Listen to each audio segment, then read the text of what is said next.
Funding for Yale Cancer Answers is provided by Smilow Cancer Hospital. Welcome to Yale Cancer Answers with the director of the Yale Cancer Center, Dr. Eric Weiner. Yale Cancer Answers features conversations with oncologists and specialists who are on the forefront of the battle to fight cancer. This week it's a conversation about advances in surgical oncology with Dr. Nita Ahuja.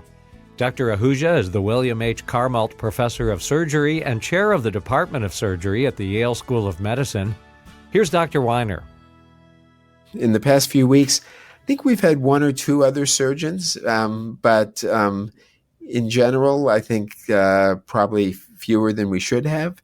But we'll get into surgery and cancer in just a minute, but maybe you could just start off and tell us a little bit about you and how you got interested in surgery and surgical oncology. Of course, many years ago, surgery was a field where there weren't that many women, and that has changed. But, how did this all happen?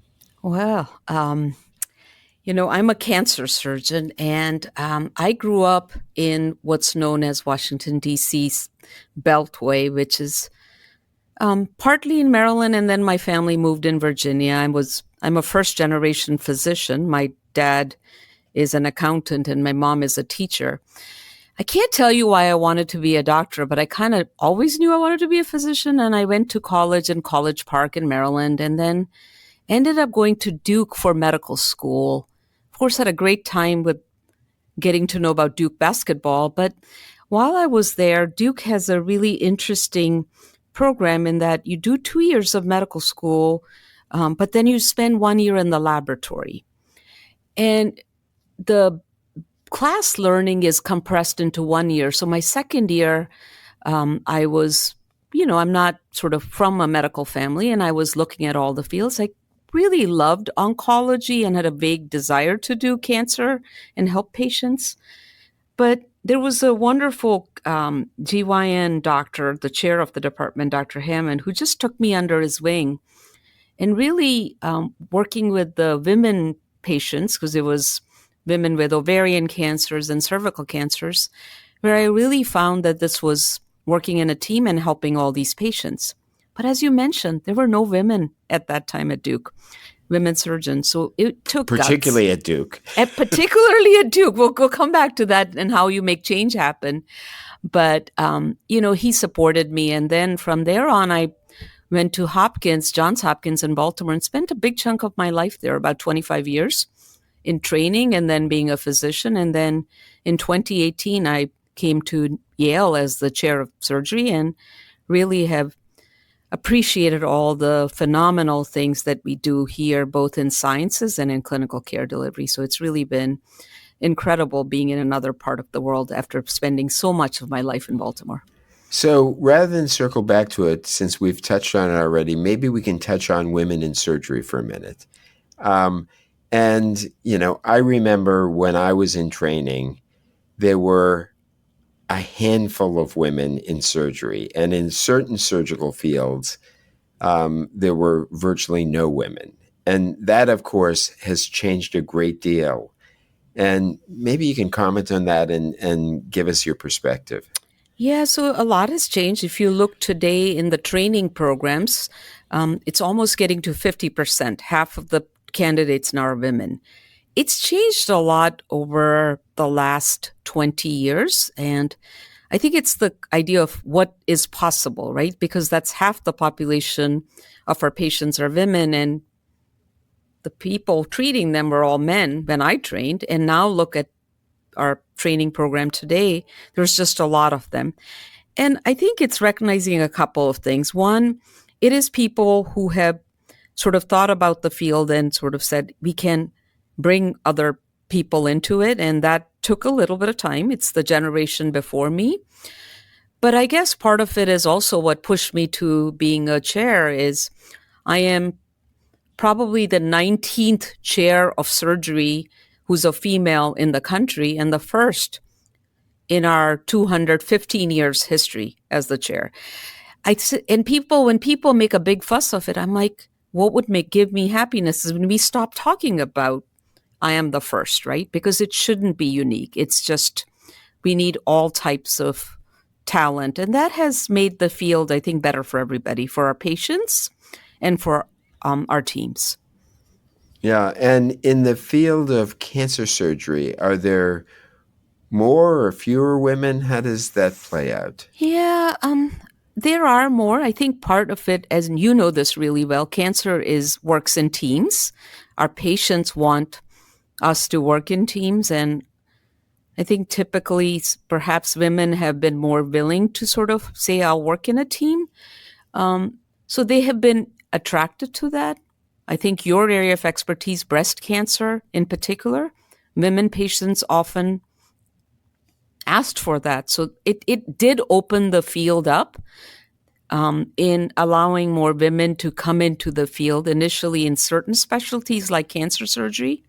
And curiously, I think that in breast cancer, I think patients are that much more interested in having a surgeon who's a woman than necessarily whether the medical oncologist or radiation oncologist is a man or a woman. I think it's the sensitivity around dealing with issues related to lumpectomy and mastectomy and reconstruction that I think people really appreciate. Well, you know that very well, right? And in some ways, for the first few years of my life as a physician surgeon, I did breast cancer surgery in Johns Hopkins. And it was funny, pretty quickly, all the young women wanted to come see me because they understood that I was thinking about how does it affect cosmesis? How do you manage a family when you're dealing with illness? So I think that cancer itself has been very welcoming in thinking about bringing different types of people, thinking about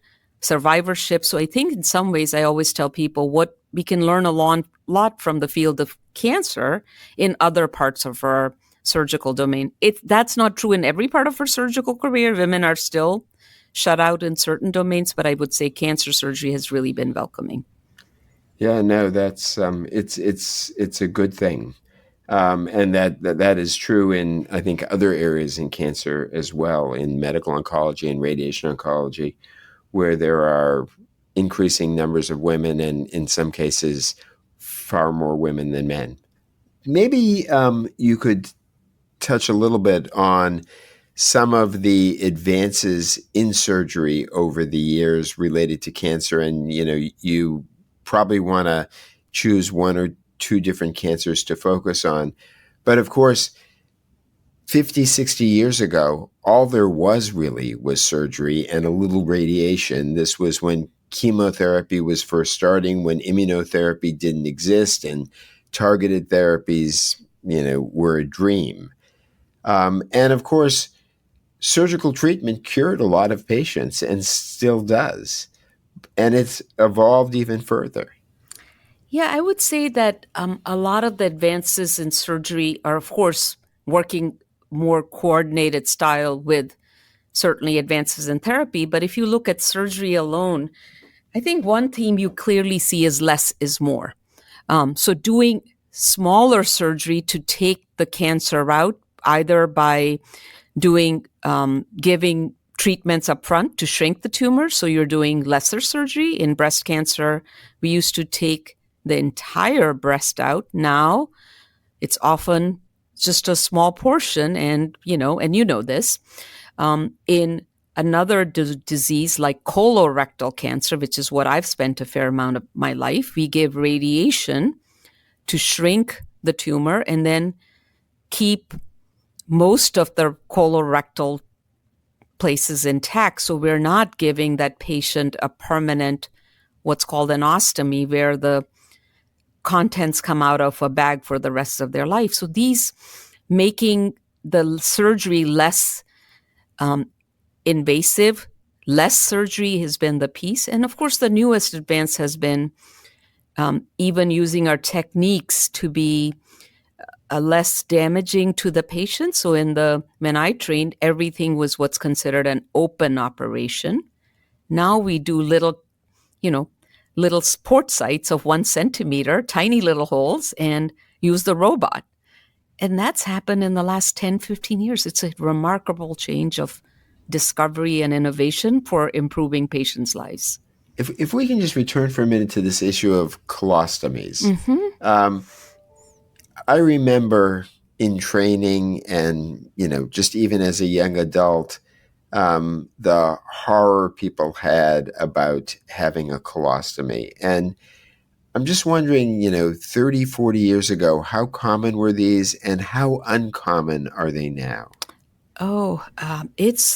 You don't have to look back 30, 40 years ago. So if you look back at rectal cancer, which is, the second most common cause of cancer death, back in the 80s, you would be getting what's called a permanent colostomy, which I know it sounds, people don't like to talk about stuff like stool, but stool contents come out from your abdominal wall. It is not pleasant. It's hard. And about 50% of our patients in those days, half the people with rectal cancer would end up with a colostomy.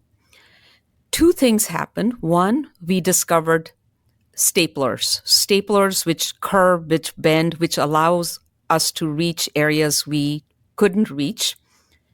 And then the second thing I already mentioned, which is use of other treatment modalities to shrink the tumor and make the surgery such that we're not giving them a colostomy. So it's pretty rare now. We still have to do it occasionally. It's probably around 2 to 3% from 50%. So huge change. That's a pretty big change. It's a pretty big change, right? And it's of course echoed in so many other cancers, where in cancers of the head and neck, the procedures are far less invasive than they used to be. In breast cancer and all sorts of GI cancers, it's really across the board. And, lest people who are listening think that somehow we've compromised outcomes and doing less is leading to patients doing worse. If anything, doing less gives the same surgical outcomes, because we're very careful about that, or the same long-term disease outcomes, while preserving quality of life in a fairly dramatic way. It is dramatic, and you said this. I mean, one of the first principles, and we all do that, is that we cannot compromise on how the cancer is treated surgically. These innovations allow us to do less, and there's two reasons for that. One is, of course, the patient gets healthier and recovers faster, but there's another important reason, and you know this. It's oftentimes surgery may be the first step, and then there's chemotherapy, radiation, or increasingly some kind of what we call biologic therapy. And the sooner they recover, the sooner they get to those pieces. Yeah, no. And that, of course, gets to the interdisciplinary interactions we have. Virtually no patient with cancer these days is managed by one doctor alone. It's a surgeon, oftentimes, very frequently with a medical oncologist, often with a radiation oncologist, and then there are the pathologists and all the radiologists and everyone else in the background, not to mention the importance of nursing in all of this. I think you've touched on all of this, and this is where, you need all the team members there to help our patient who's dealing with this challenging situation. So I think this is really watching teams work together to help a patient through this cancer journey. Well, we're going to take a break for a minute. When we come back, we'll be talking specifically about a couple of other types of cancer, and then we're going to talk about the role of surgeon scientists and how it's so important that some number of the people we train in surgery, and specifically in surgical oncology, also are committed to research and all different kinds of research. So we'll be back in just a minute. Support for Yale Cancer Answers comes from Smilow Cancer Hospital, where all patients have access to cutting-edge clinical trials at several convenient locations throughout the region. To learn more, visit smilowcancerhospital.org. Genetic testing can be useful for people with certain types of cancer that seem to run in their families. Genetic counseling is a process that includes collecting a detailed personal and family history, a risk assessment, and a discussion of genetic testing options. Only about 5 to 10% of all cancers are inherited, and genetic testing is not recommended for everyone. Individuals who have a personal and/or family history that includes cancer at unusually early ages, multiple relatives on the same side of the family with the same cancer, more than one diagnosis of cancer in the same individual, rare cancers, or family history of a known altered cancer predisposing gene could be candidates for genetic testing. Resources for genetic counseling and testing are available at federally designated comprehensive cancer centers, such as Yale Cancer Center and its Milo Cancer Hospital. More information is available at yalecancercenter.org. You're listening to Connecticut Public Radio. Good evening again. This is Eric Weiner with Yale Cancer Answers, and I'm joined tonight by Nita Ahuja, who is the William Carmalt Professor of Surgery and the Chair of Surgery at Yale School of Medicine and the Surgeon-in-Chief at Yale New Haven Hospital and within the health system. Nita, we're going to continue our conversation about surgery and cancer and surgeons. Maybe we can start off talking about a couple of types of cancer. And I wanted to focus for a bit on what are called peritoneal metastases.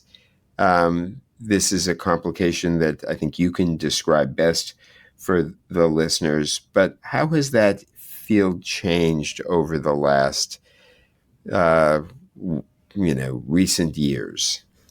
Yeah, so Eric, as you know, there are some cancers that may spread to what's called the peritoneal cavity. So this is your abdominal cavity, and these cancers, rather than going to some of the more common organs, such as liver or lung, they end up spreading to the underside of the abdominal wall or on surface of tissues. And there's a couple of issues with that. For much of our cancer surgical treatments, we didn't know what to do. We couldn't see them. And although we used chemotherapy, we were probably not reaching those tumors very well because they don't have a blood supply, so our drugs didn't get in. So over the last 20 years, the surgeons, along with the medical oncologists, have started to say that this cancer is now in an advanced stage, but can we start to treat them surgically and then make the chemotherapy as effective, because chemotherapy works better when there's just a small amount of disease. And there are several programs that have started to address this, typically for colorectal cancer, for appendix cancer. The Japanese have taught us a lot about treating gastric cancers, and most recently in ovarian cancer. And what happens in this is the surgeon goes and removes all visible disease, and that requires a fair amount of expertise. And then afterwards delivers heated chemotherapy to that abdominal cavity to kill the non-visible tumor cells. That's given for typically about 90 minutes.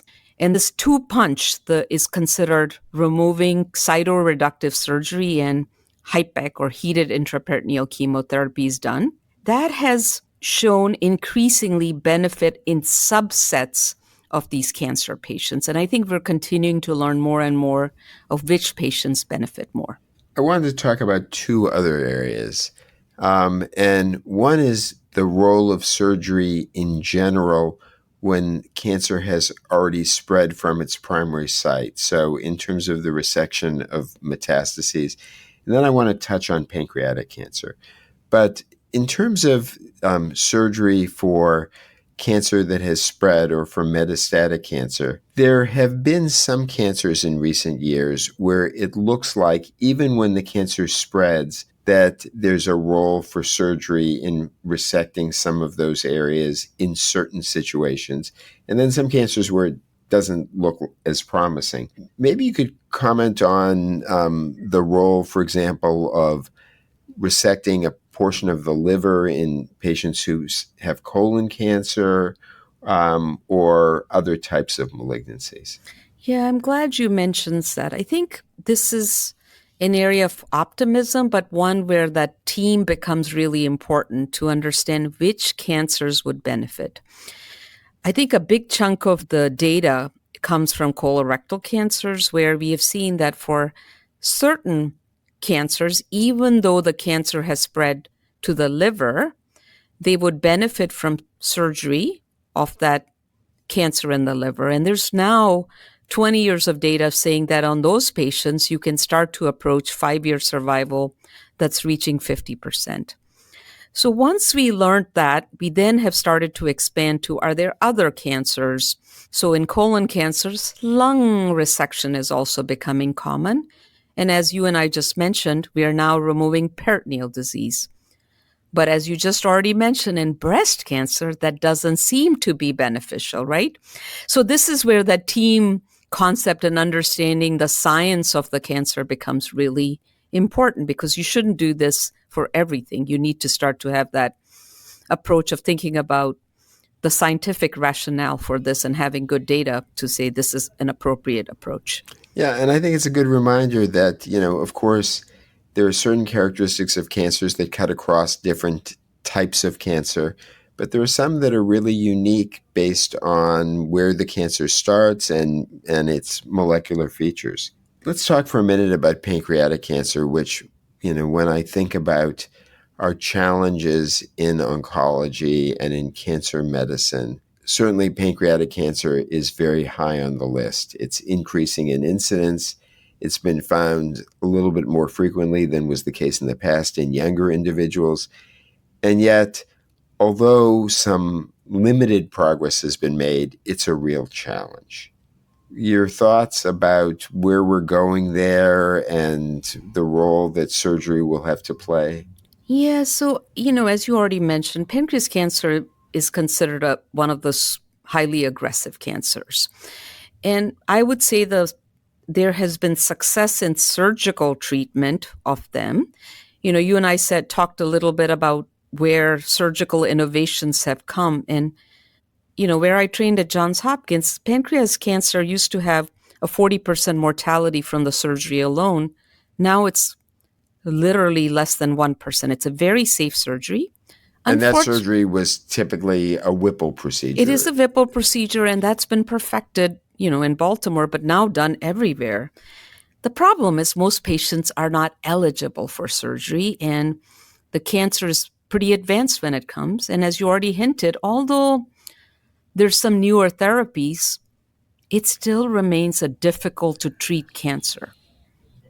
And putting on your own surgeon scientist hat for a minute, what is it about pancreatic cancer and pancreatic cancer cells that make it such a challenging cancer? We've made progress in lung cancer where, the mortality used to be so high and has clearly come down, not that we have eliminated lung cancer deaths. We've made progress in colon cancer and breast cancer and ovarian cancer. But pancreatic cancer, we've just barely budged the needle a little. It's better, but not much. It's very little. I mean, there's some optimism, but I think I think if I knew the answer to this, I would probably be famous for it. But I think a couple of thoughts on this. One, I think, is around that you have to study a cancer in depth. So this is where funding comes in to then understand it. And I think for a long time, there was a sense of that pancreas cancer is a lethal cancer and nothing can be done. And that has changed. Funding agencies are starting to look at this, and it's often coming from our patients to say, focus on this.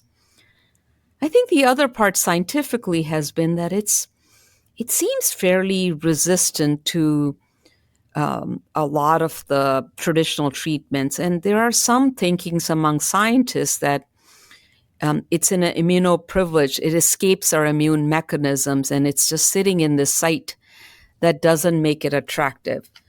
Now, we can all go, why is that? I don't know, but it seems to be resistant to many of our traditional approaches. Yet when you study some of the common genetics stuff, it seems very similar. So I think it's a one of those enigmas, and I think we'll figure it out. I'm an optimist, and I think we'll figure it out as we start to put the best and brightest minds at looking at it. Yeah, no, I tend to share that optimism, and I think that the next 10 years, 10 to 15 years, we're going to see real advances, but we're definitely ready for them. We said we would talk about surgeons who are also scientists, and I know this is a favorite topic of yours, and one of the areas that you promote is this very area of the need for surgical scientists. Talk a little bit about that. Yeah, well, I could talk a lot, but I think it's, there's, of course, some obvious reasons why we need to have surgeons think about improving cancer treatments. And some of the reasons are that we see physiology in action.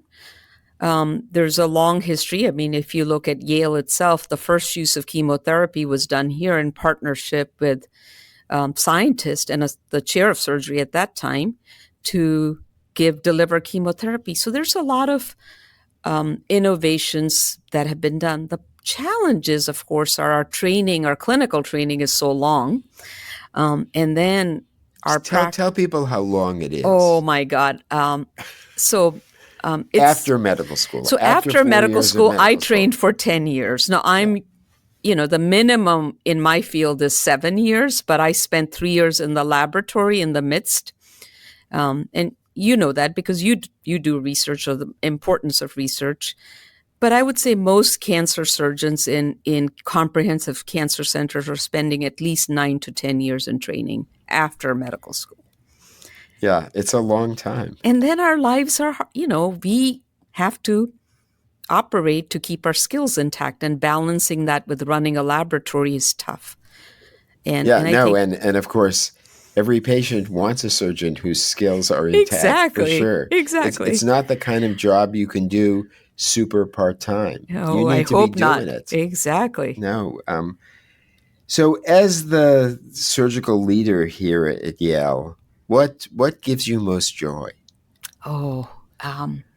Well, of course, when I see care delivery improve, just like I think you and I are kindred souls in that when I see my faculty improving care in their domain, whether it's in breast cancer and colon cancer, and we're bringing new programs, that gives me so much joy because I know that then they're helping people, right? Because you are not making the difference, but if your people are doing the things they love, they're helping people, and then you're improving care for our communities and our patients. So that gives me joy. I think increasingly as a surgeon, I get less and less because I'm so busy administratively. I don't get that holiday card from my patient, but I still love that. I get those, and I think you probably get those. I know you.